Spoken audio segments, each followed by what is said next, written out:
భగవద్గీత తప్ప నేను ఎప్పుడు ఏది మాట్లాడలేదు. నేను ఎంటర్టైన్మెంట్ సినిమాలకి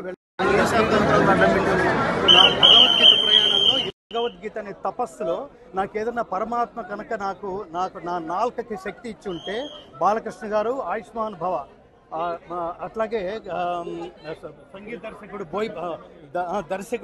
బోయపాటి శ్రీను గారు ఆయుష్మాన్ భవ, అలాగే సంగీత దర్శకుడు తమన్ గారు ఆయుష్మాన్ భవ. మీ నుంచి ఇలాంటి పవర్ఫుల్ సినిమాలు కంటిన్యూస్గా వస్తే అసలు ముఖ్యంగా అంటే మాలాంటి వాళ్ళకి భక్తి అంటే ఏంటో, దేశభక్తి అంటే ఏంటో తెలుసు, కానీ ఈ యువతరానికి మీరు please try to spend your valuable time at least 5 minutes a day for the country, for the nation. ఇవాళ భారతదేశం అలాంటి దారుణమైన స్థితిలో ఉంది.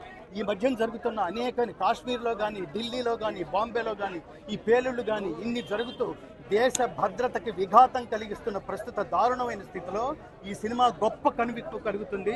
ముఖ్యంగా హైందవులు కాదు, ఈ దేశంలో 140 కోట్ల మంది ఉంటే 100 కోట్ల మంది హిందువులు ఉంటే నిద్రాణమైన స్థితిలో ఉన్నారు. హిందువులని జాగృతం చేయగలిగే మహా పేట్రియాటిక్ ఫిల్మ్ ఏంటంటే నా దృష్టిలో ఇవాళ అఖండ 2. అసలు బాలకృష్ణ గారికి ఆయన గొంతులో నేను చాలా ఇన్స్పైర్ అయ్యాను. వాళ్ళ మా నాన్నగారు, నేను ఎప్పుడు చెప్తుంటాను, ఈ మధ్యనే వెళ్ళిపోయిన మా నాన్నగారు బాలకృష్ణ గారు ఫ్యాన్.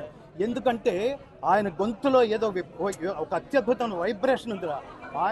ఆయన మాట్లాడితే ఒక జనరల్ డైలాగ్ అయినా అద్భుతంగా ఉంటుంది, ఒక శ్లోకం, ఒక పద్యం, ఒక స్తోత్రం ఏది చెప్పినా అద్భుతంగా ఉంటుందని. ఇవాళ అంత పెద్ద స్క్రీన్ మీద ఆయన శ్లోకాలు వింటున్నప్పుడు, హనుమ గురించి వింటున్నప్పుడు ఇది మహావీర హంవీర హేమాద్రి ధీర ధరాజాత సౌమిత్రి సంవేశితాత్మ మహాత్మా హనుమా అని అతను కొడుతుంది. బాలకృష్ణ గారు రియాక్ట్ అవుతుంటే అది ఖచ్చితంగా ఒక బాలకృష్ణ గారి రియాక్షనే మాత్రం కాదు, ఇది ఈ దేశంలో ఉన్న ప్రతి హిందువు రియాక్ట్ కావాలి.